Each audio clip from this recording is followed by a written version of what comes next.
The music teacher's voice cut through the concert hall like ice. Your grandfather? The biker? What could he possibly know about Rachmaninoff?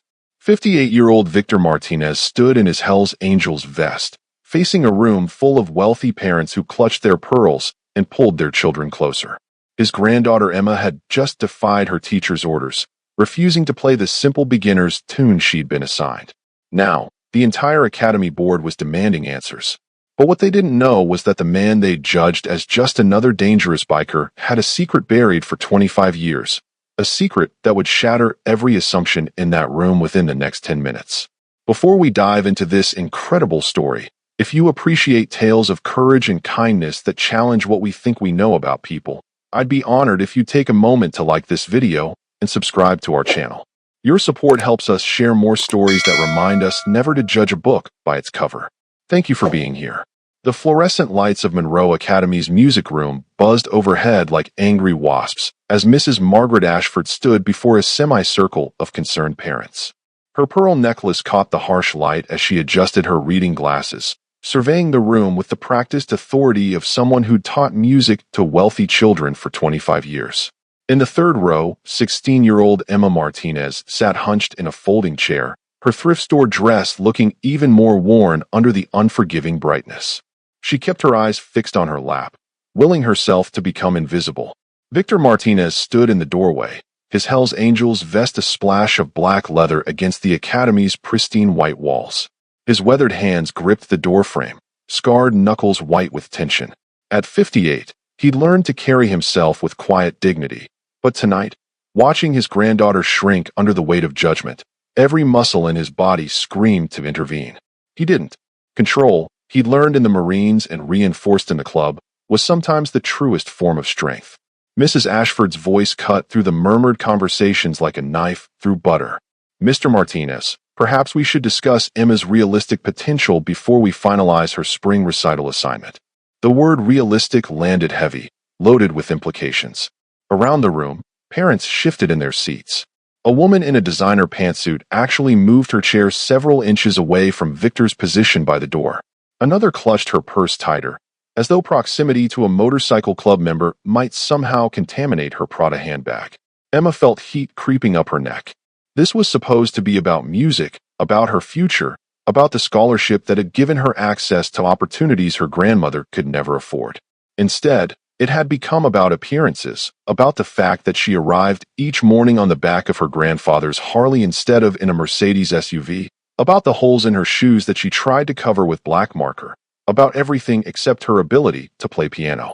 Emma has worked very hard this semester, Mrs. Ashford continued, her tone suggesting that hard work was admirable but ultimately insufficient.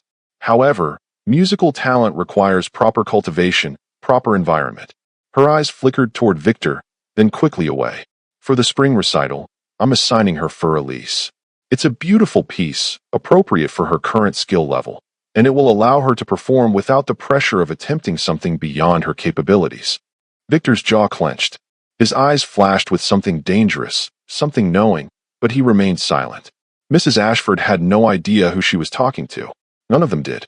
The woman droning on about proper cultivation and appropriate environments had never asked about Emma's dedication, never inquired about the 3 hours she practiced every single night, never bothered to discover that the man in the leather vest had more musical training than every teacher in this academy combined. Emma's chin trembled as she accepted the sheet music for Für Elise. Around her, she heard whispers about the pieces other students would perform. Victoria Sterling, whose father owned a tech company, would play Rachmaninoff's second piano concerto. James Pemberton III, son of a senator, had been assigned a complex Chopin ballade. These were showpieces, challenging works that would demonstrate technical mastery and emotional depth. Für Elise was what you gave beginners. It was what you gave students you'd already decided weren't worth investing in. If you've ever been judged unfairly because of how you look, you know exactly how Victor felt in that moment. If you believe people deserve to be judged by their character, not their appearance, hit that subscribe button, because this story is about to prove that point in the most powerful way imaginable. Mrs. Ashford dismissed the meeting with a tight smile. As parents filed out, giving Victor a wide berth, Emma remained seated, staring at the simple notes on the page before her. Für Elise, the musical equivalent of being patted on the head, and told to stay in her lane. She didn't look up as her grandfather approached, didn't meet his eyes as his scarred hand gently touched her shoulder. She was afraid that if she looked at him, she'd see disappointment, or worse, confirmation that Mrs. Ashford was right. But Victor wasn't disappointed. As he guided Emma toward the door, past the stairs and whispers, his mind was already working. Mrs. Ashford had no idea what she'd just set in motion. Sometimes the quietest people carry the deepest oceans, and Victor Martinez's ocean had been still for 25 years. Tonight, watching his granddaughter accept defeat, he felt the first tremors of a tide beginning to turn. The parking lot lights cast long shadows across the asphalt as Victor and Emma walked toward his Harley-Davidson. Behind them, through the academy's tall windows, other families gathered in warm clusters, discussing college prep courses and summer music camps in Europe. Out here, the April evening air carried a chill that had nothing to do with temperature. Emma stopped halfway to the motorcycle, her voice small in the darkness. "I'm sorry, Grandpa. I embarrass you." Victor turned so fast she startled. In 2 strides, he was kneeling before her, his weathered hands gentle on her shoulders. His voice, roughened by years and cigarettes he'd quit a decade ago, softened to something tender. "Mija, you could never embarrass me. Never." "But they're right." Emma's words tumbled out in a rush. "We're not like them. I don't belong here. I should just go to public school where people like us are supposed to." "Stop." Victor's voice was firm but not harsh. "Listen to me. That woman doesn't know what you're capable of. Neither do they." He gestured toward the academy building where parents were loading expensive instrument cases into luxury vehicles. Emma looked up at him, tears catching the parking lot lights. "But I'm not good enough for the hard pieces," Mrs. Ashford said. "Who told you that?" Victor interrupted. "Her? Or you?" The question hung between them. Emma opened her mouth, then closed it again. She didn't have an answer. Victor stood, pulling Emma into a hug. Over her shoulder, he could see other parents watching through their car windows, their faces a mixture of curiosity and judgment. Let them watch. Let them wonder about the biker and his granddaughter. They understood nothing about strength, about survival, about the kind of love that transcended social class and expensive educations. "Tomorrow," Victor said quietly, "I'm going to teach you something. Something I should have taught you a long time ago." He felt Emma pull back, confusion in her eyes, but he just smiled. "Trust me, Mija. Just trust me." As they climbed onto the Harley, Emma wrapping her arms around her grandfather's waist, neither of them noticed Mrs. Ashford watching from her office window. The teacher stood with her arms crossed, a satisfied expression on her face. She'd done the girl a favor, really, managing expectations before disappointment could take root. It was the kind thing to do. Emma had no idea that her grandfather was about to unlock a door he'd kept sealed for 25 years. A door that, once opened, would change everything she thought she knew about him, about herself, and about what was possible when you refused to let others define your limits. The smell hit Emma before she even opened the door to their apartment. Cilantro and lime, slow-cooked pork and fresh tortillas. Their home sat above La Estrella, the Mexican restaurant where Emma's grandmother had worked 14-hour days before she passed 3 years ago. The owner, Mr. Reyes, had let them keep the apartment at half rent out of respect for her memory. It was the kind of kindness that Victor never forgot, the kind that made him believe that goodness existed in unexpected places. Emma climbed the narrow stairs, her footsteps heavy with the weight of the evening. The apartment was small, 2 bedrooms, a kitchen barely large enough for 2 people to stand in, a living room that doubled as dining room and study space. But it was clean, loved, filled with the accumulated memories of a family that had learned to make do with less. Victor hung his vest on the hook by the door, the Hells Angels patch catching the warm light from the lamp they'd bought at a garage sale. Emma dropped her backpack and headed toward her room, but Victor's voice stopped her. "Mija, come here for a minute." She turned to find her grandfather standing by something she'd seen every day of her life but had never really noticed, an old upright piano pushed against the far wall of the living room. The dark wood was scarred and faded, the finish dulled by decades. Emma had always assumed it came with the apartment, a piece of furniture too heavy to move, too worthless to sell. Victor sat down on the worn bench and lifted the fallboard. The keys were yellowed, ivory long since banned, but grandfathered into existence. Yet despite their age, they gleamed. Someone had been maintaining them, keeping them clean, preserving them with a care that spoke of something more than casual ownership. "Grandpa," I didn't know you played, Emma said, moving closer. In all her 16 years, she'd never seen him touch this instrument. Victor's scarred fingers hovered over the keys, trembling slightly. There's a lot you don't know, Mija. Sit down. Emma perched on the edge of the couch, her heart suddenly racing for reasons she couldn't name. The apartment felt different somehow, charged with anticipation. Through the thin walls, she could hear the Reyes family downstairs beginning dinner service, the clatter of plates and murmur of Spanish conversations that had been the soundtrack of her childhood. Victor took a deep breath, and in that moment, Emma saw something she'd never seen before, fear in her grandfather's eyes. Not the kind of fear that came from physical danger. Victor had faced down threats that would terrify most men. This was different. This was the fear of opening something long closed, of letting light into a darkness that had been comfortable in its familiarity. That piano had been silent for 25 years. What Emma was about to hear would change everything she thought she knew about her grandfather, about music, about the invisible walls that society built between people based on nothing more than appearance and assumption. Victor's hands settled onto the keys, and the room held its breath. The first chord broke the silence like thunder in a church, 3 deep, resonant notes that seemed to rise from somewhere profound, somewhere ancient. Emma gasped, her hand flying to her mouth. This wasn't the tentative plinking of an amateur. This was mastery, the kind of sound that could only come from someone who understood that a piano wasn't just an instrument, but a voice, a storytelling device that could speak emotions too complex for words. Victor's fingers moved into the opening phrase of Rachmaninoff's Prelude in C-sharp minor, and the tiny apartment transformed. The worn furniture, the water-stained ceiling, the cheap lamp, all of it faded into insignificance against the power of the music filling the space.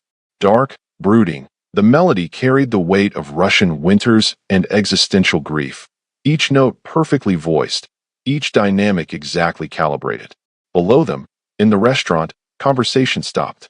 Emma heard chairs scraping as the Reyes family moved toward the ceiling, listening to music they'd never heard from this apartment in all the years Victor had lived here. Mrs. Chun from across the hall opened her door, standing in the hallway with tears already forming in her elderly eyes. Victor played for 30 seconds, maybe 40, before his hands suddenly stopped. They trembled above the keys, suspended in the air like birds that had forgotten how to land. His breathing was ragged, his eyes squeezed shut against something Emma couldn't see. When he finally lowered his hands to his lap, she saw wetness on his cheeks. "Grandpa," Emma whispered, afraid to break whatever spell had just been cast. How do you play like that?" Victor didn't look at her, his gaze fixed on the yellowed keys as though they held answers to questions he'd stopped asking decades ago. "I used to play a long time ago," he said, his voice rough with emotion. "Where did you learn?" The silence stretched so long Emma thought he might not answer. Then, almost inaudibly, "Juilliard. New York.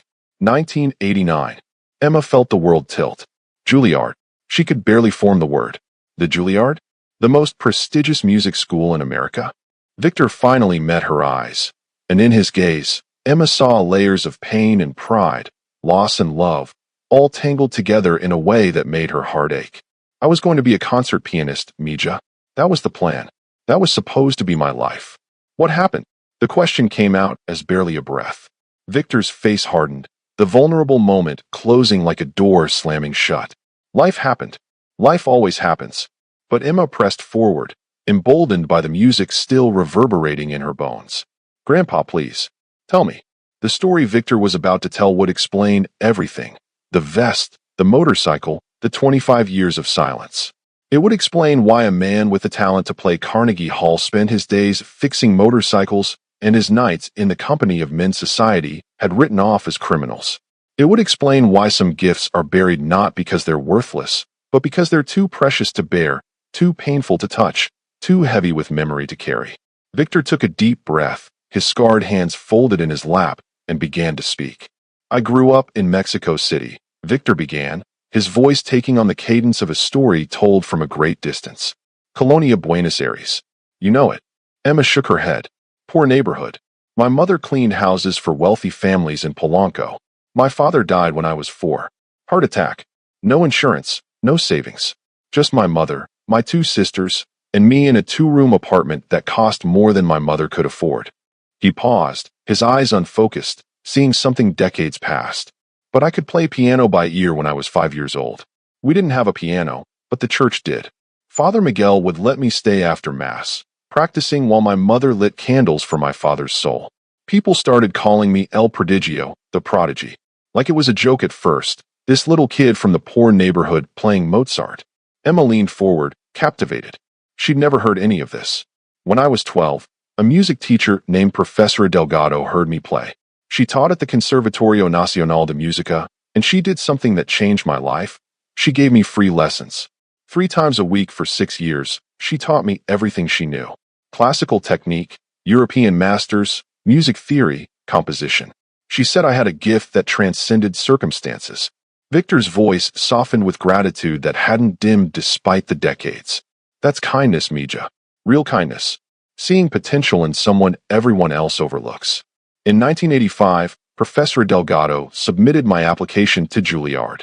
Full scholarship. I was 22 years old, and I'd never been outside Mexico City. Suddenly I was in New York, studying with the best musicians in the world. For a moment, Victor's face lit up with remembered joy. Best years of my life, Mija. New York was magic. The energy, the culture, the way the whole city pulsed with possibility. I studied under Professor David Wainwright, performed in student recitals, got reviews in local papers. I graduated in 1989, and I had a concert tour planned for that fall. Small venues, but it was a start. Carnegie Hall seemed possible, not just a dream. His expression darkened, and Emma felt the temperature in the room drop. Then I got a phone call in August, middle of the night. My mother, my 2 sisters, they'd been killed in their home. Wrong place, wrong time. Cartel violence. The men were looking for someone else, got the wrong address.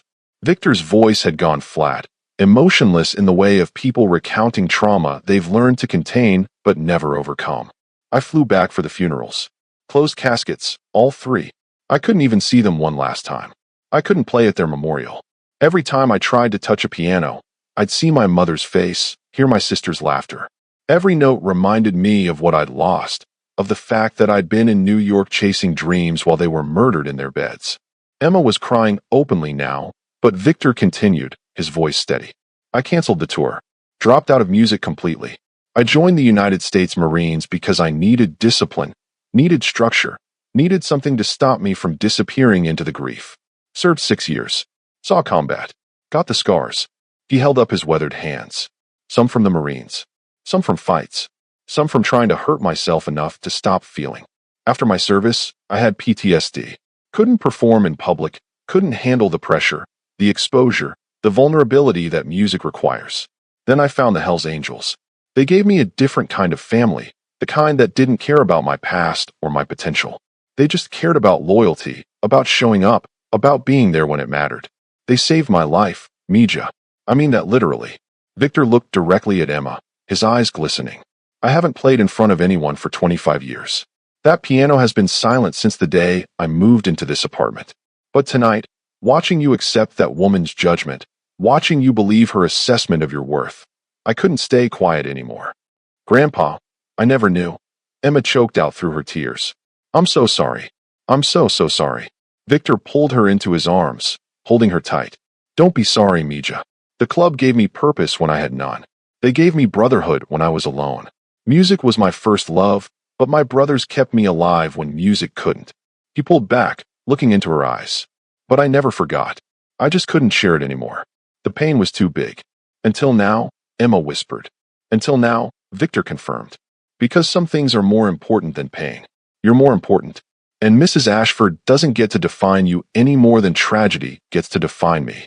If you believe that people deserve second chances, that grief doesn't define us, and that brotherhood comes in unexpected forms, show your support by hitting that like button.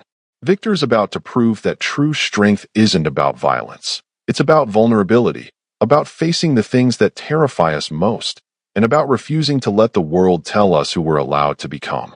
What Victor was about to do would require more courage than anything he'd done in the Marines or the club. He was about to walk back into the world that had destroyed him, armed with nothing but determination and love for his granddaughter. And in doing so, he would teach Emma the most important lesson of all, that we are never just one thing, never just the surface others see, never just the pain we've survived. Victor stood and walked to the piano bench, reaching underneath to pull out a storage compartment Emma had never known existed. From it, he withdrew a folder of sheet music, the pages yellowed and worn at the edges. He set it on the music stand and opened it carefully, reverently, as though handling something sacred. Emma moved closer and saw the title, Hungarian Rhapsody No. 2, by Franz Liszt. Even to her relatively untrained eye, the notation looked impossibly complex, dense clusters of notes, rapid runs cascading across the staff, technical markings that seemed to require 3 hands to execute. "Grandpa, this is impossible," Emma breathed. Victor's smile was small but genuine. "For most people, yes. But you're my granddaughter.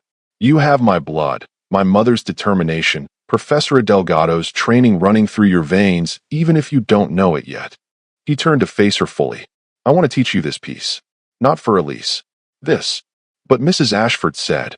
"Mrs. Ashford doesn't know what you're capable of." "I do." Victor's voice carried absolute conviction. "We have 6 weeks until the recital. I'll teach you every night. 2 hours. No shortcuts, no easy paths. This will be the hardest thing you've ever done." Emma stared at the sheet music, her heart racing with equal parts terror and excitement. "But the program's already printed. She assigned me for Elise.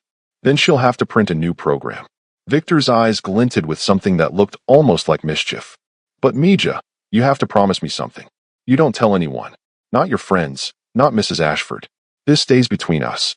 "Why secret?" Victor's expression softened. "Because when you walk onto that stage, I want them to see you. Not their expectations, not their assumptions, not their prejudices. Just you and what you're capable of when someone believes in you enough to demand your best." Emma felt tears pricking her eyes again, but this time they weren't from sadness. "You really think I can do this?" "Mija, I know you can do this. The question is, do you believe in yourself enough to try?" Emma looked at her grandfather. This man she'd thought she knew, who had just revealed himself to be someone entirely different, someone with depths she'd never imagined.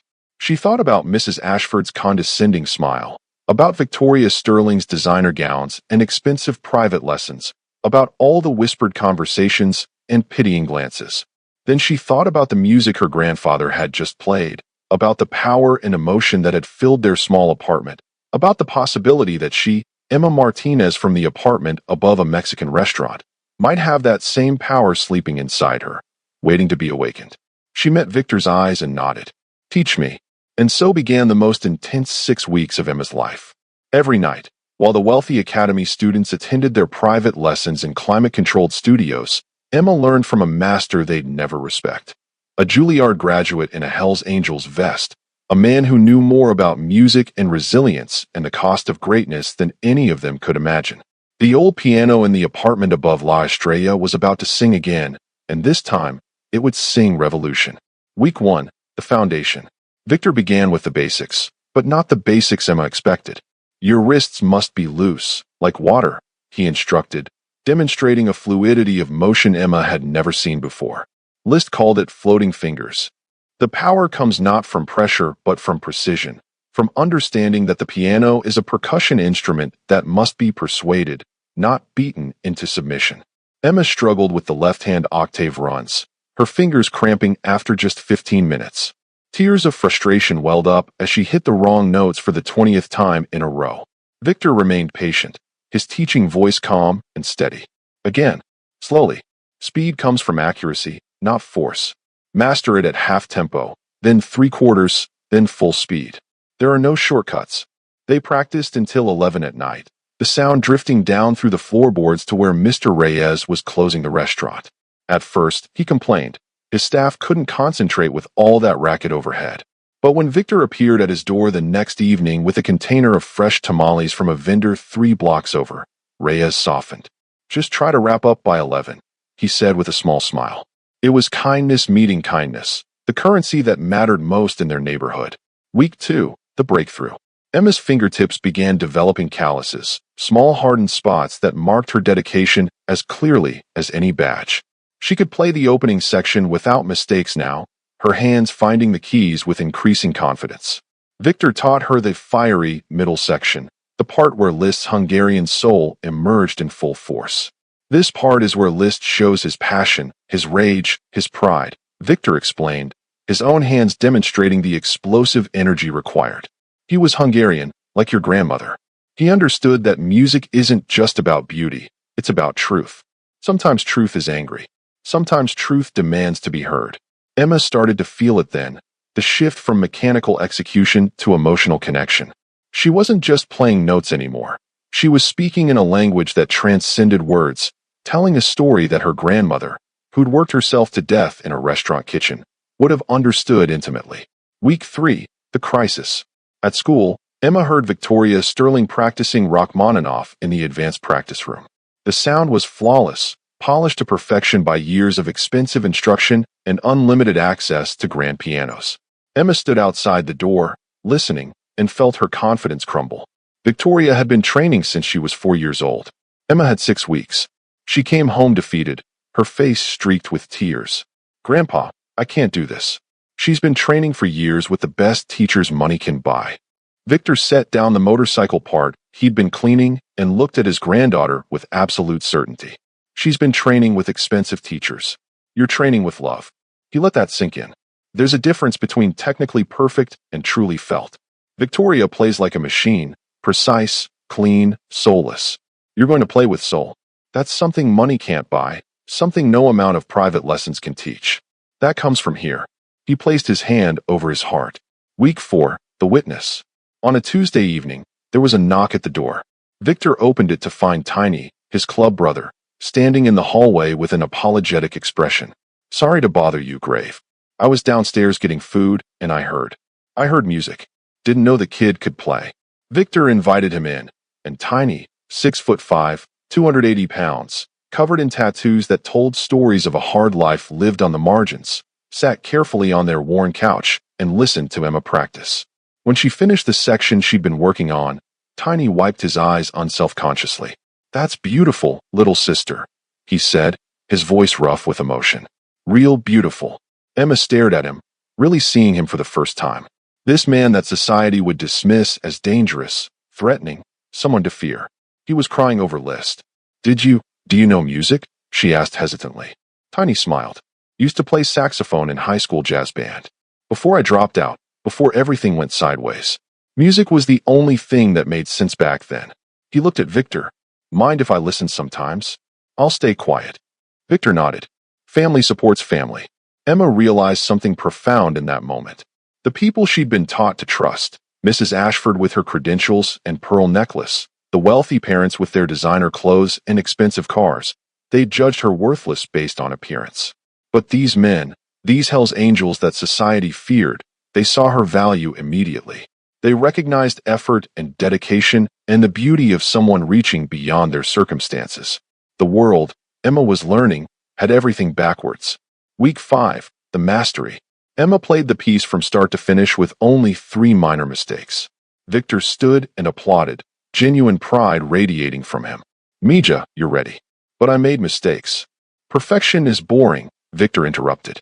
"Passion is memorable." Liszt himself made mistakes. He didn't care. He made audiences feel something real, something true. That's what matters. Emma was beginning to understand. This wasn't about proving she could execute difficult technical passages, though that was part of it. This was about claiming her right to be heard, her right to occupy space, her right to refuse the limited role society had assigned her based on nothing more than her zip code and her grandfather's choice of jacket. Week 6, the Polish. The final week was about refinement. Victor taught Emma the subtle techniques that separated good performances from transcendent ones. Here, pull back the tempo slightly, make them wait for it. Build the tension. His hands demonstrated, and Emma mimicked, learning to manipulate time itself through rhythm and dynamics. Then explode on this chord. Surprise them. Make them sit up in their seats. On the final night before the recital, they played the piece through one last time. Emma's fingers flew across the keys with confidence born of repetition and refinement. She made no significant mistakes. The emotional journey was clear, powerful, undeniable. When the last note faded, Victor had tears streaming down his face. "Your grandmother would be so proud," he whispered, his voice breaking. Emma had never heard him mention her grandmother in connection with music before. Later, she would understand. Her grandmother had been his first supporter, The one who'd encouraged him to pursue Juilliard despite the impossibility of it. The one who'd believed in him when no one else did. Emma was ready for the performance of her life. But she had no idea that her grandfather was about to face his own demons. Demons that had kept him silent for a quarter century. Demons that he would have to confront not in the safety of their apartment, but on a stage in front of hundreds of people who'd already decided what a man in a Hell's Angels vest was worth. If you're inspired by Emma's dedication, if you've ever worked hard for something despite people doubting you, drop a comment saying, "Never give up." Let's build a community of people who refuse to let others define their limits, who understand that greatness can emerge from anywhere if we're brave enough to reach for it. 2 weeks before the recital, Mrs. Ashford intercepted Emma in the hallway between classes. The teacher's smile was tight, her eyes sharp with suspicion. "Emma, I've been hearing concerning reports. Some students say they've heard you practicing something other than Für Elise." Emma's heart hammered against her ribs. She'd been so careful, practicing only at home, never mentioning her work to anyone at school. But Monroe Academy was small, and gossip traveled faster than sound through its pristine hallways. "I still practice Für Elise too," Emma said, which was technically true. She ran through it once each evening as a warm-up, her fingers finding the simple melody effortlessly after 6 weeks of mastering Liszt. Mrs. Ashford's expression hardened. "The recital program has been printed. You will perform Für Elise as assigned. Do I make myself clear?" Emma nodded, but inside, rebellion was building like a storm. She'd spent 6 weeks transforming herself from adequate to exceptional, 6 weeks learning from a master, 6 weeks discovering capabilities she'd never known she possessed. She wasn't going back to simple and safe. Not now. Not ever.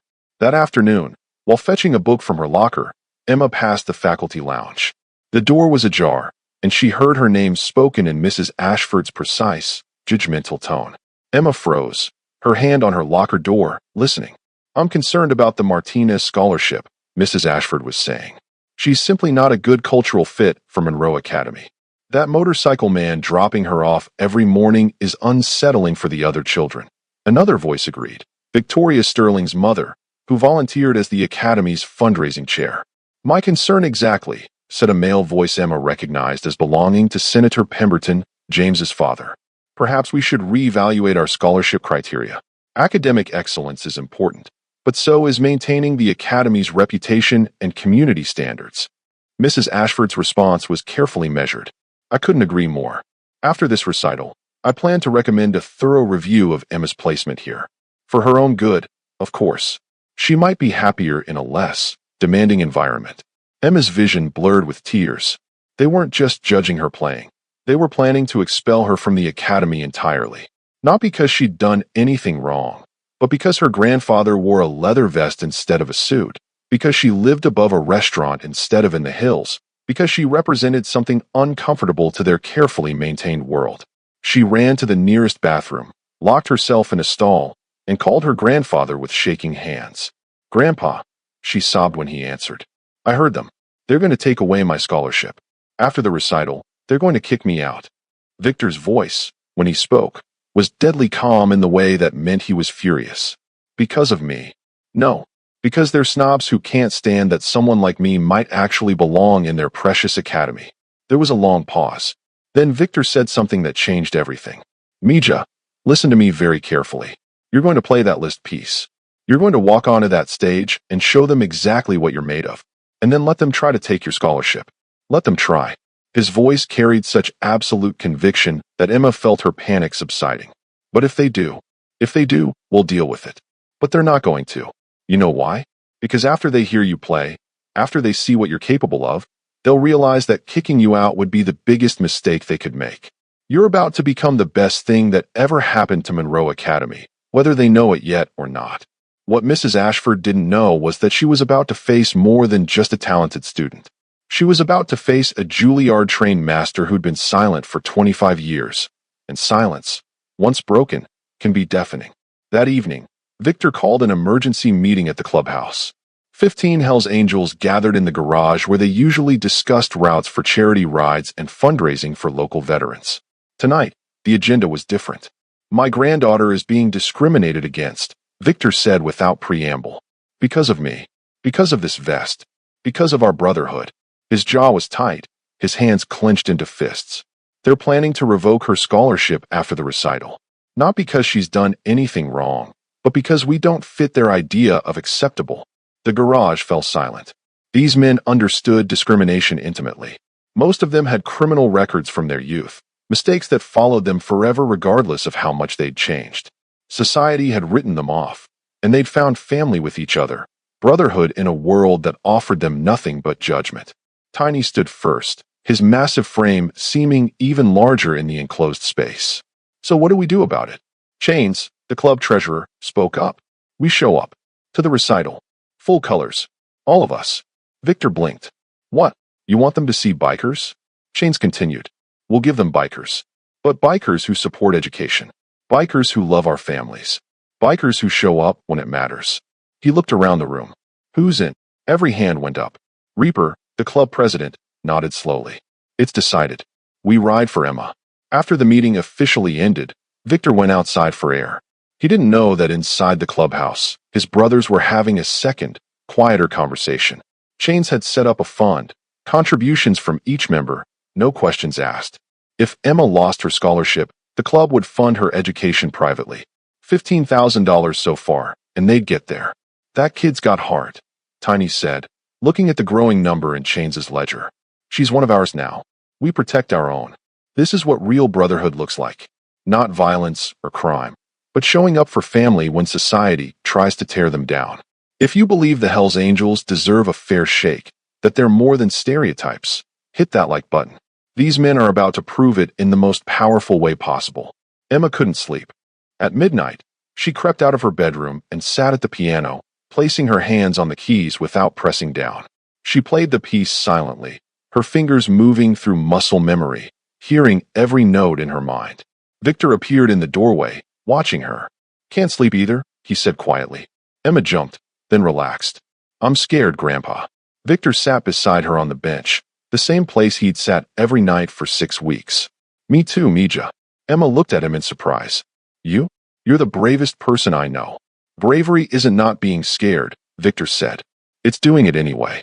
He paused, staring at the keys. Tomorrow, I'll be scared too. Because I haven't played in front of people in 25 years. Emma's breath caught. Wait, you're going to play? Tomorrow? If you need me to, yes. But your stage fright, the PTSD. Victor turned to face her fully. Some things are more important than fear. You're more important. For a moment, Emma saw something in her grandfather's eyes, a flash of memory, a younger Victor standing in concert halls before tragedy had stolen that life from him. She saw Carnegie Hall, 1988. Standing ovations. Then she saw funerals, closed caskets, a man unable to look at the instruments of his grief. She saw a piano covered in dust, untouched for years. She saw the first time he'd uncovered it for her, the trembling in his hands. Music took everything from me once, Victor said quietly. But it also gave me everything. Tomorrow, I take it back. We take it back together.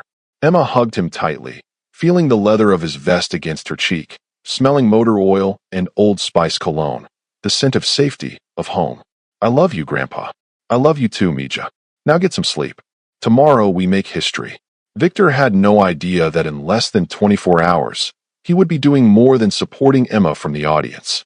He would be standing on that stage himself, facing the demons that had silenced him for a quarter of a century, proving to a room full of skeptics that greatness can wear a leather vest, that tragedy doesn't define us, and that sometimes the quietest people carry the deepest oceans. Monroe Academy's grand hall gleamed under crystal chandeliers, marble floors polished to mirror brightness. Backstage, students warmed up in private practice rooms. Victoria Sterling running through her Rachmaninoff with mechanical precision, James Pemberton polishing his Chopin until every note shone like silver.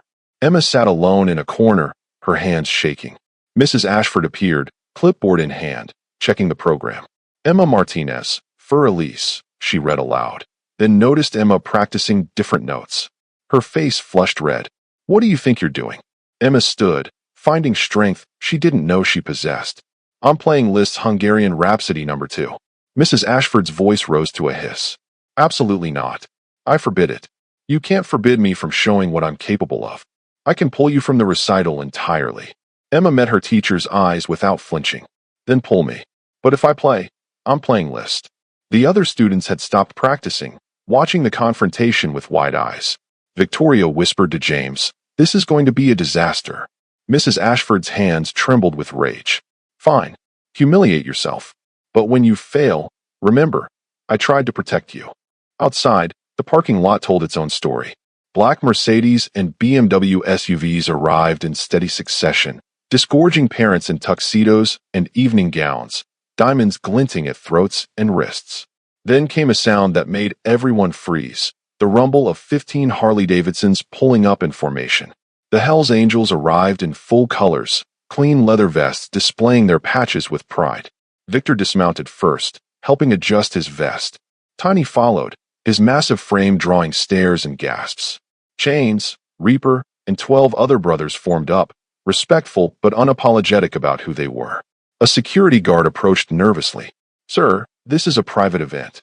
Victor pulled out his ticket calmly. "My granddaughter is performing." The guard radioed his supervisor. The academy director himself appeared, taking in the motorcycles with barely concealed horror. "Mr. Martinez, this is highly irregular." "We have tickets," Victor said evenly. "We're here to support Emma. Is there a problem?"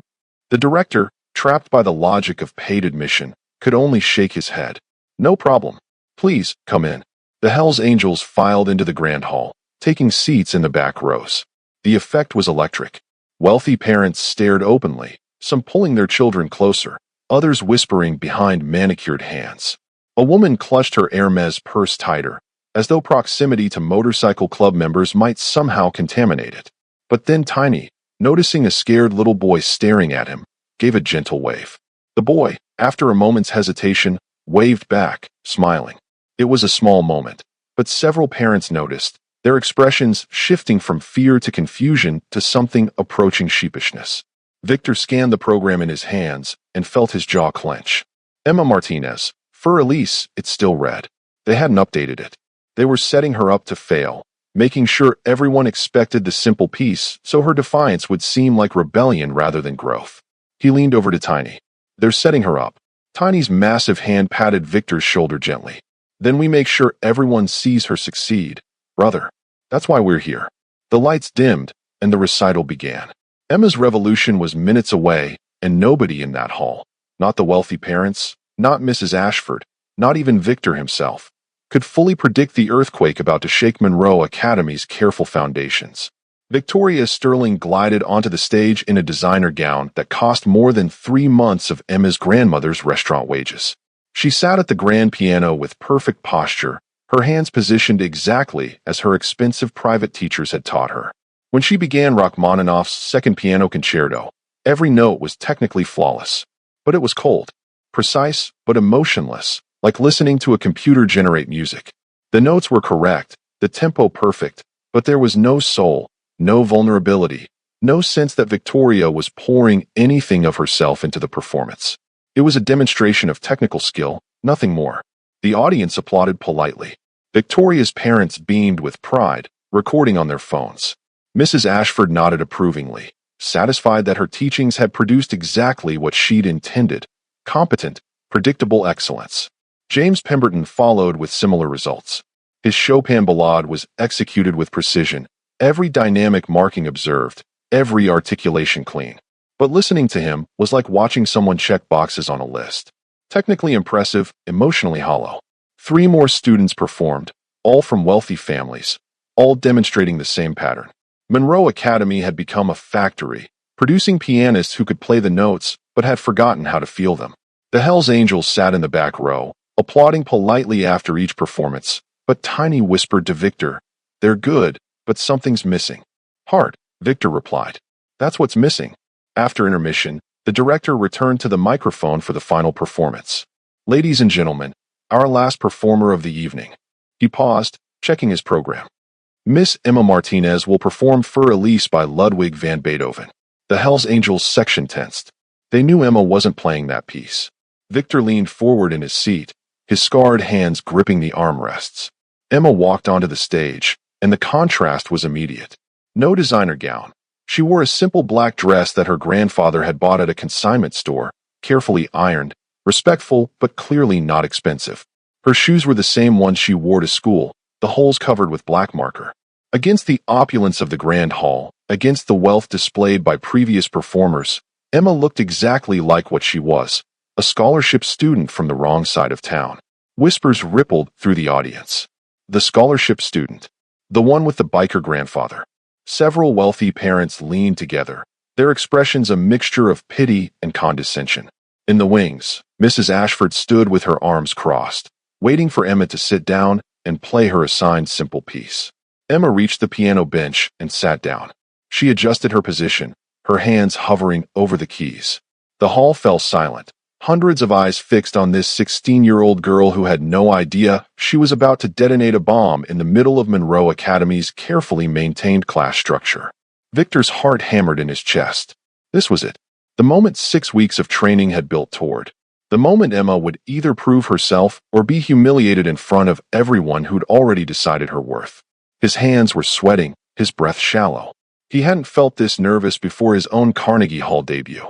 The next 5 minutes would change Emma's life forever, and Victor's, and the life of everyone in that hall who had judged them by their appearance, who had assumed that people in leather vests and thrift store dresses couldn't possibly understand beauty, excellence, or the transformative power of refusing to accept the limitations others tried to impose. Emma's hands settled on the keys, and the world held its breath. Emma sat at the piano bench, her simple black dress a stark contrast to the ornate grandeur surrounding her. She adjusted her position, her hands hovering over the keys, and then did something no student had ever done in Monroe Academy's 25-year history of spring recitals. She looked directly at Mrs. Ashford standing in the wings, then turned to face the microphone. "Ladies and gentlemen," Emma's voice rang clear through the hall, and a ripple of confusion spread through the audience. Students didn't speak during recitals. They played their assigned pieces and left the stage. Mrs. Ashford's face shifted from confusion to alarm, taking a step forward from the wings. "The program says I'll be playing Fur Elise tonight," Emma continued, her voice growing stronger with each word. In the back row, Victor leaned forward, his heart pounding so hard he could feel it in his throat. "But I won't be playing that piece." Audible gasps echoed through the grand hall. Parents exchanged bewildered glances. Victoria Sterling's mother clutched her husband's arm. Mrs. Ashford rushed forward, her heels clicking sharply against the stage floor, her face flushed with fury. "Emma, sit down this instant," she hissed, loud enough for the front rows to hear. Emma stood instead, facing the audience with a composure that seemed to come from somewhere beyond her 16 years. "Instead, I'll be performing Franz Liszt's Hungarian Rhapsody No. 2. The uproar was immediate. "That's graduate level," someone shouted from the third row. "She can't possibly," another voice added, trailing off in disbelief. But in the back row, the Hells Angels section remained absolutely silent, grins spreading across weathered faces. Victor's eyes were already wet with tears, his chest swelling with pride so fierce it was almost painful. Mrs. Ashford grabbed Emma's arm. "Emma Martinez, this is completely inappropriate. You are embarrassing yourself and this institution." Emma pulled her arm free gently but firmly, meeting her teacher's eyes without flinching. "What's inappropriate, Mrs. Ashford, is telling students they're not good enough without ever giving them a chance to prove otherwise." The hall fell into stunned silence. A 16-year-old scholarship student had just openly defied her teacher in front of the entire academy community, the board of directors, and dozens of wealthy donors. "Get off the stage. Now." Mrs. Ashford's voice shook with rage. "No." The single word hung in the air like a challenge, like a declaration of war. The academy director started to rise from his seat, clearly intending to intervene, but then something happened that stopped him cold. In the back row, Tiny stood up. All 6 feet 5 inches, 280 pounds of him, arms crossed over his massive chest, his face calm, but his presence undeniable. One by one, the other Hells Angels stood with him, not threatening, not advancing, just standing, present, supporting. The director slowly sat back down. Mrs. Ashford looked from the bikers to Emma to the director, realizing she had no power here, no control. With a final glare of pure fury, she stormed off the stage, her heels echoing like gunshots. Emma turned back to the piano and sat down.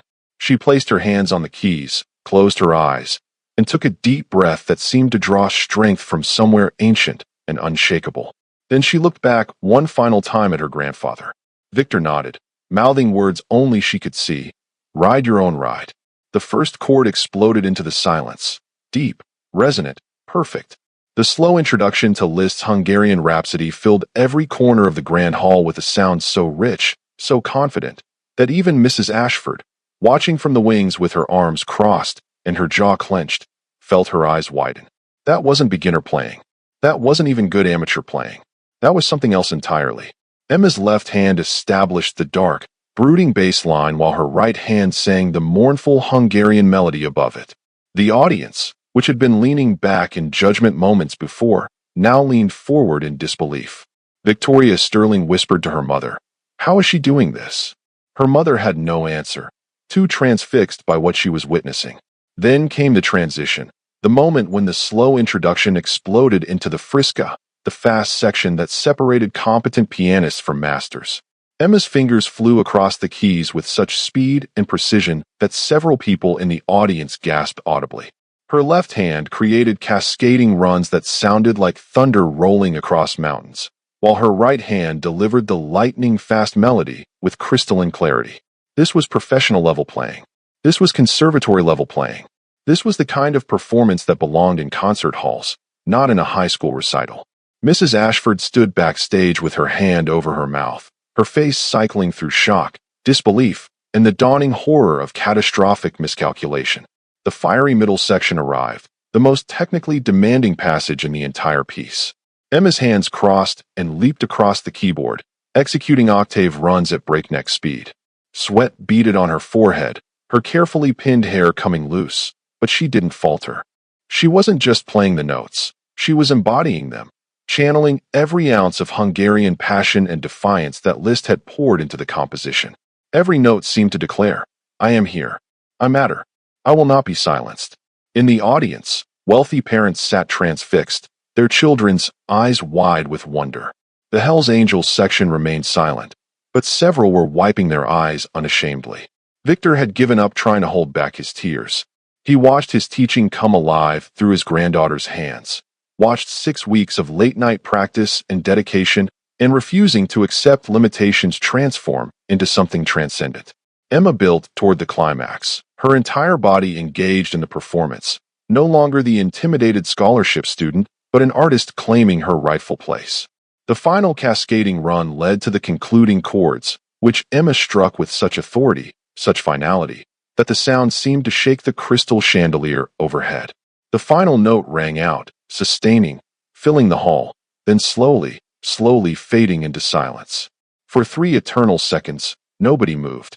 Emma sat with her hands still on the keys, her chest heaving, her face flushed with exertion and triumph. The audience seemed frozen, caught between what they'd expected and what they'd witnessed, unable to reconcile the two. Then Tiny started clapping. Just him at first, his massive hands creating a sound like thunder. Victor joined him, standing, his face wet with tears. The entire Hell's Angels section erupted in applause, and then it spread like wildfire through the hall. Wealthy parents who had clutched their children away from Victor an hour earlier now rose to their feet, unable to resist the magnetic pull of genuine excellence. The applause built from polite acknowledgement to genuine cheering, to shouts of "Bravo!" that echoed off the marble floors and crystal chandeliers. Victoria Sterling stood and clapped with authentic admiration, all pretense of superiority stripped away by what she'd just witnessed. Senator Pemberton pulled out his phone, already texting someone, "You have to hear about this kid." Parents who had never given Emma Martinez a second thought were on their feet, applauding a performance that would be talked about in Monroe Academy circles for years to come. Emma stood and turned to face the audience, her simple dress rumpled, her hair disheveled, her shoes with the marker-covered holes visible to anyone in the front row. But she stood like a queen, like someone who had just conquered a kingdom through sheer force of will and talent. She bowed deeply, and the applause intensified, roaring like an ocean, washing away every assumption, every prejudice, every limitation that had been placed on her. In the wings, Mrs. Ashford remained frozen, her face drained of color, finally understanding the magnitude of her failure, not just as a teacher, but as a human being who had looked at a student and seen only limitations instead of possibilities. If this moment gave you chills, if you're feeling that triumph right now, smash that like button. But Emma's victory is only half the story. What happens next will leave you speechless, because Mrs. Ashford is about to make one more devastating mistake. And this time, Victor Martinez will respond in a way that will force everyone in that hall to confront every assumption they've ever made about the man in the leather vest. Emma barely made it off stage before other students swarmed her. That was incredible. I had no idea you could play like that. Victoria Sterling, who had never spoken to Emma beyond polite nods, grabbed her hands. Emma, I've never heard anyone our age play like that. You were extraordinary. But the congratulations died in everyone's throats when Mrs. Ashford appeared, cutting through the crowd like a ship through ice. Her face was mottled red and white, her hands trembling with barely controlled rage. Emma Martinez, we need to talk. Now. She grabbed Emma's arm and dragged her toward an empty practice room. The door slammed shut behind them with enough force to rattle the frame, and through the small window, other students could see Mrs. Ashford pacing like a caged animal. How dare you? The words came out as a shriek. How dare you defy my explicit instructions? You humiliated me in front of the board, the parents, every important person in this community. Emma found herself standing straighter, the confidence from her performance still coursing through her veins. I played well. You heard them. Everyone heard them. That is not the point. Mrs. Ashford's voice cracked. The point is obedience. You're a scholarship student, Emma. You don't get to make demands. You don't get to override my professional judgment. You don't get to decide you're special. I didn't make demands. I showed my ability. Mrs. Ashford's eyes narrowed to slits. Ability you learned where exactly? You couldn't have mastered that piece in 6 weeks on your own. It's impossible. Who taught you? Some online tutorial? Did you cheat somehow? Find a recording and memorize it without actually learning the technique. Emma felt rage rising in her chest, hot and fierce. Cheated? You think I cheated? There's no other explanation. Someone from your background, with your limited resources, could not possibly master Liszt without years of professional training. It's simply not possible. Mrs. Ashford's voice dripped with condescension. And your grandfather certainly couldn't have taught you. What does a biker know about classical music?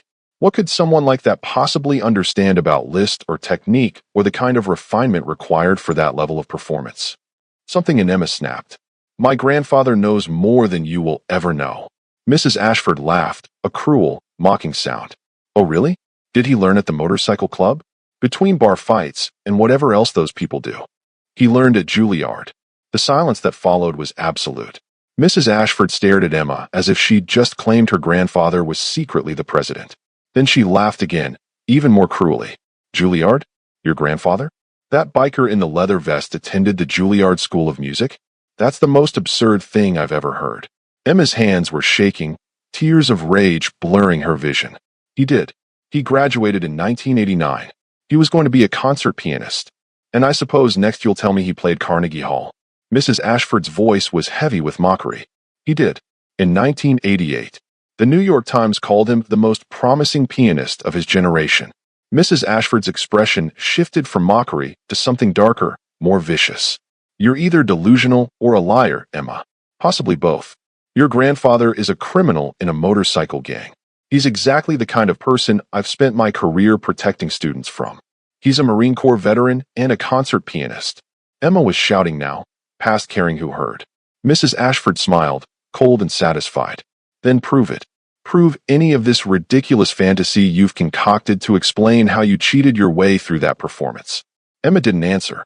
She simply turned, yanked open the practice room door, and stormed into the hallway where parents and students were still mingling, congratulating performers, discussing the recital. Mrs. Ashford followed, smirking with the confidence of someone who believed she'd just called a bluff. Emma spotted Victor standing with his Hells Angels brothers near the back of the hallway. She walked straight to him, her face wet with tears, her voice shaking. Grandpa, she doesn't believe you taught me. She doesn't believe any of it.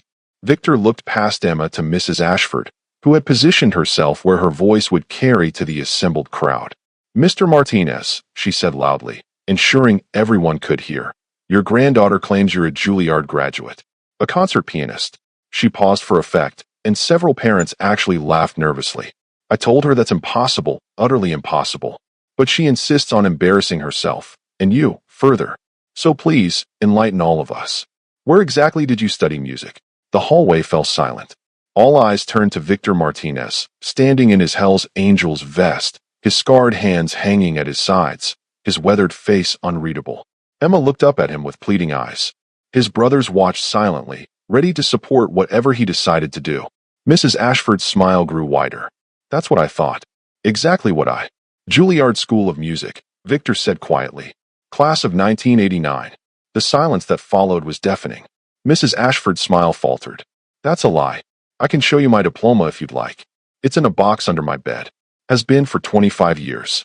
Mrs. Ashford looked around at the assembled crowd, forcing a laugh. Anyone can claim credentials they don't have, Mr. Martinez. Anyone can lie. The academy director, who had been standing nearby, pulled out his phone. Mr. Martinez, you're saying you attended Juilliard? Studied music there? Victor met his eyes steadily. Full scholarship. Studied under Professor David Wainwright. Classical piano. Graduated with honors. The director's fingers moved across his phone screen. Professor Wainwright, retired Juilliard faculty. He began typing an email, his expression growing more serious. Mrs. Ashford's face had gone pale. This is ridiculous. This whole situation is. Victor's voice, though quiet, cut through her protest like a blade. You asked for proof, Mrs. Ashford. You're about to get it. Mrs. Ashford had no idea she'd just made the worst mistake of her career. Because Victor was about to do something he swore he'd never do again. Something that would shatter every assumption in that hallway and force everyone to confront the cost of judging people by their appearance rather than their character. Victor looked at Emma's face, streaked with tears, her eyes pleading with him to defend himself, to prove that he was more than what these people assumed. Then he looked at Mrs. Ashford's smug expression, at the crowd of wealthy parents watching with barely concealed amusement, at the academy director still typing on his phone. Finally, he looked at his brothers. Tiny gave a single, almost imperceptible nod. We got your back, Grave. Through the hallway, Victor could see into the grand hall where the piano still sat on stage, waiting. 25 years of silence. 25 years of grief, so profound he'd locked away the most fundamental part of himself. 25 years of letting the world believe he was just a biker, nothing more, because it was easier than touching the pain that lived inside every musical note. Emma whispered, her voice breaking.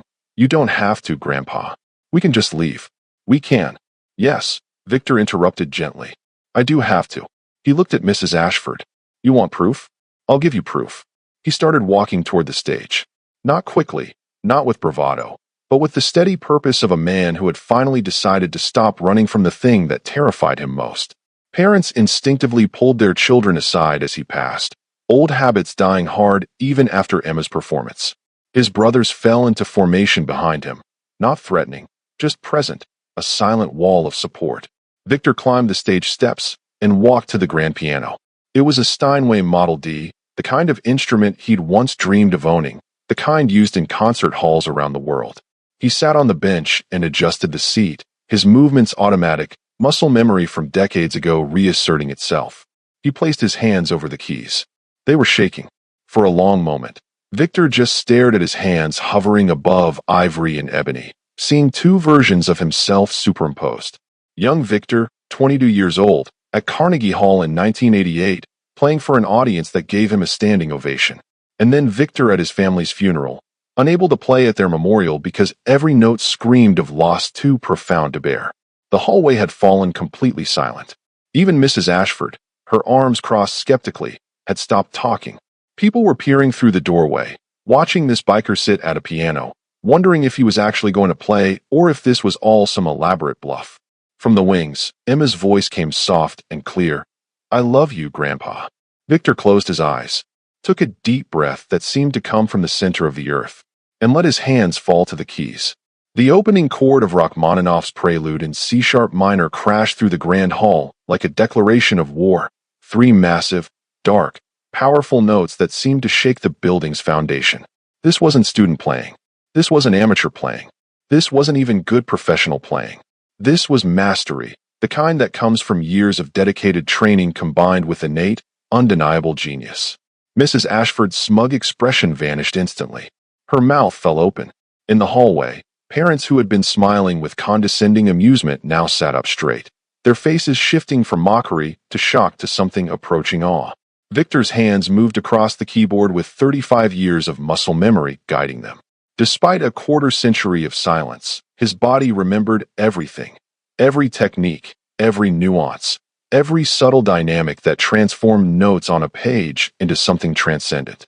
The dark, brooding melody filled the hall with Russian soul, with grief and power and a depth of emotion that made people forget to breathe.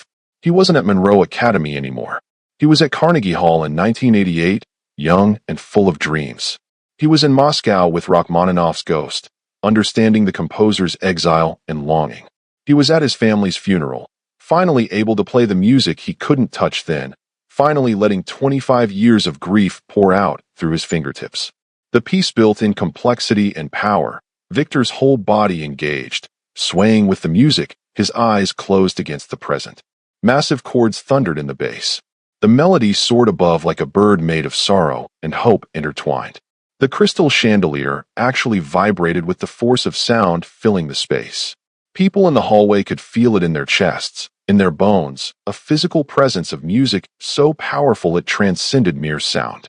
And then, as Rachmaninoff had written it, the piece began its resolution. The tempo pulled back, the volume decreased, but the intensity somehow deepened. This was 25 years of silence finally speaking. This was a man who had buried the most beautiful part of himself, now excavating it in front of strangers, offering it up like a sacrifice or a gift, proving that the vest he wore and the scars on his hands said nothing about the cathedral of beauty he carried inside. The final chord sustained, Victor's hands still on the keys, his breathing ragged, a single tear rolling down his weathered cheek. 5 full seconds of absolute silence. Nobody moved. Nobody breathed. Nobody could quite believe what they had just witnessed. Then Tiny's voice rang out from the back. Bravo! His hands came together in thunderous applause. The other Hell's Angels erupted, roaring their approval. And then, like a dam breaking, the entire hall rose to their feet. Wealthy parents who had never applauded so enthusiastically for anything in their carefully controlled lives found themselves shouting appreciation. The academy director stood with his mouth open. Students pressed forward, trying to see better. My God, Senator Pemberton breathed to his wife. That was world class. That was conservatory level. He couldn't find words adequate to describe what he'd just heard. Mrs. Ashford stood frozen in the wings, her face drained of all color, understanding finally crashing down on her like a building collapse. She hadn't just misjudged a student.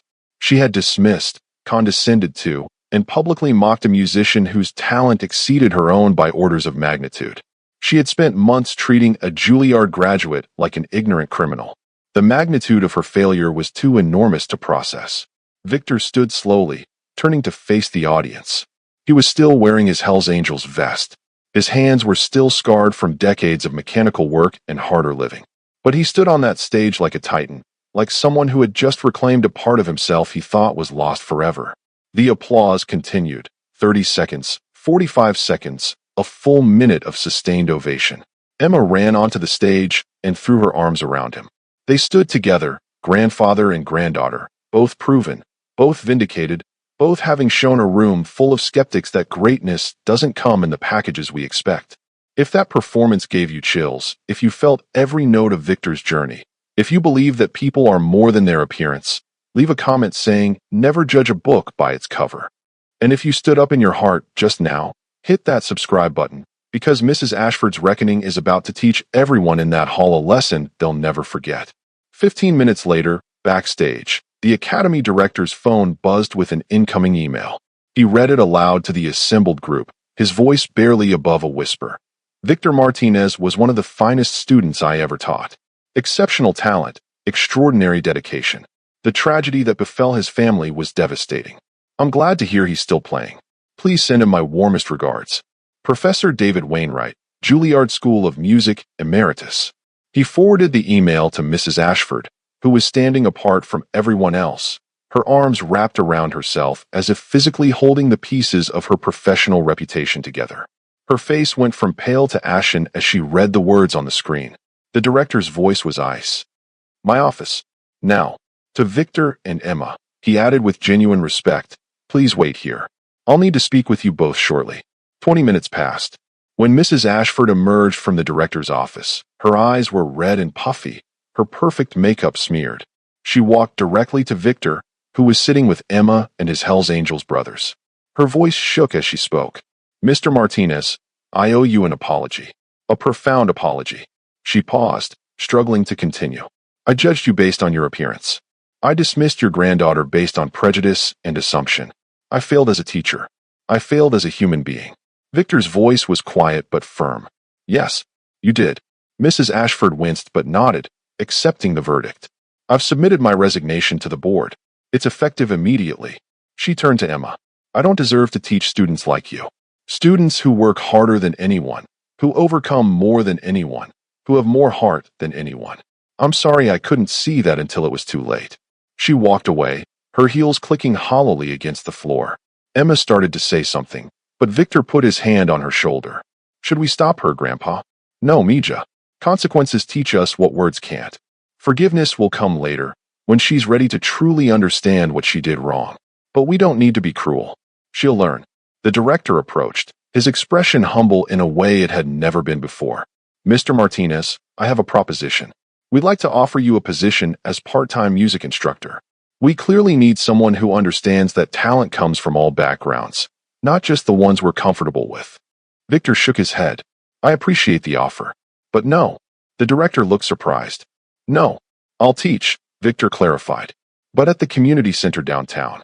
For kids who can't afford your tuition. For kids like Emma used to be, like I used to be." He met the director's eyes steadily. "You want to make this right?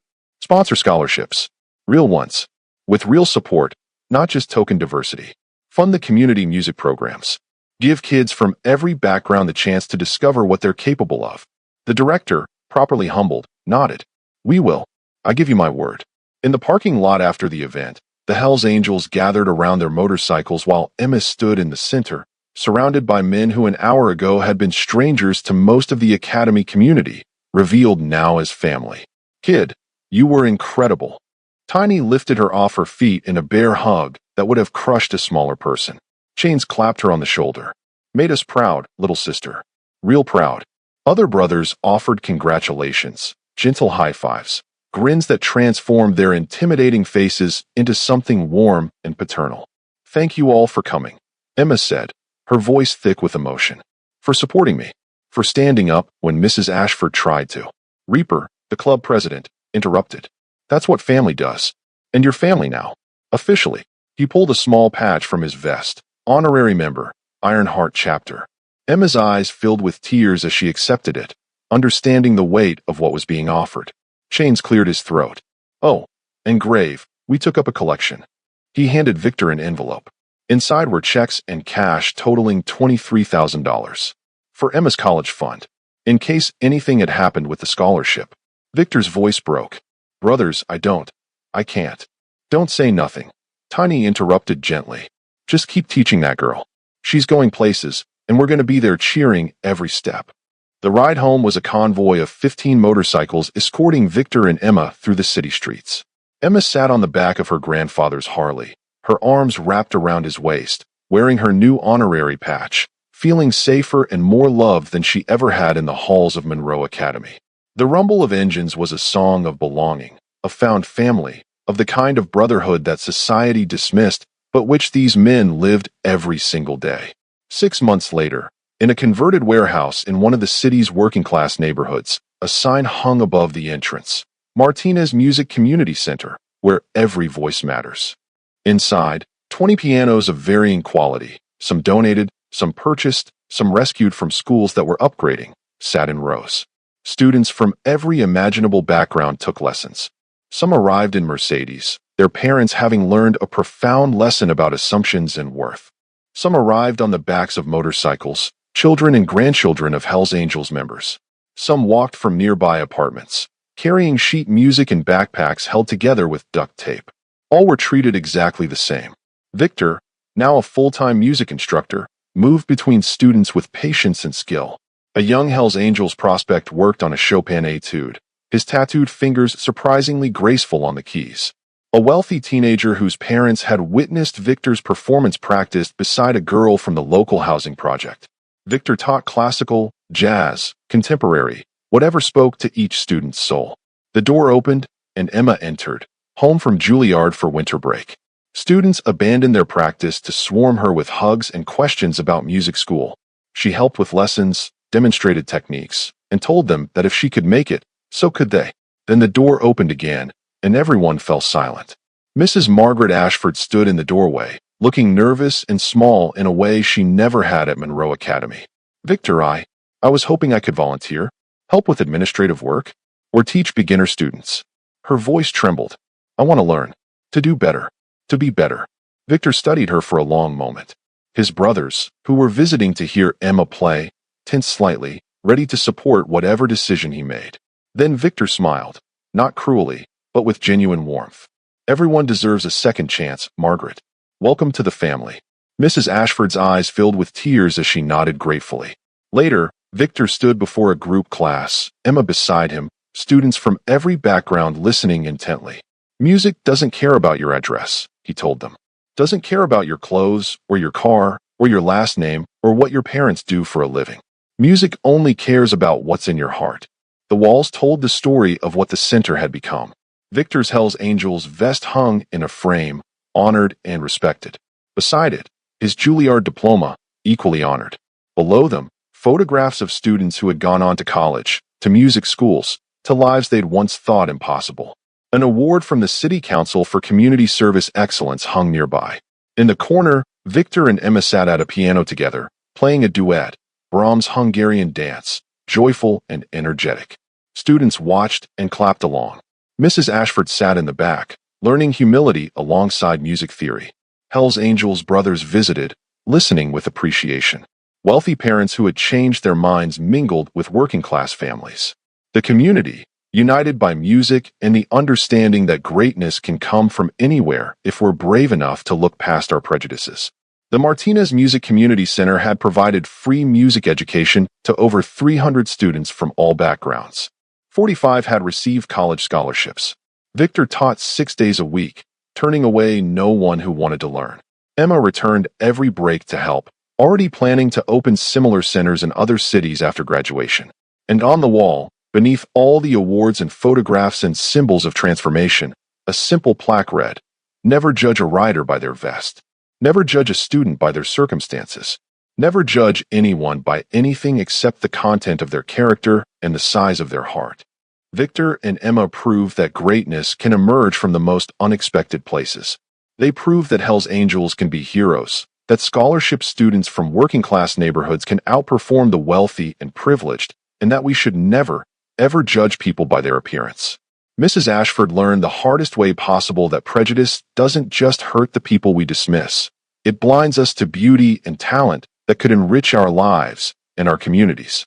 If you believe people should be judged by their character, not their clothes or their zip code or who their family is, hit that subscribe button. If you believe that teachers like Mrs. Ashford need to be held accountable for the damage their assumptions cause, hit that like button.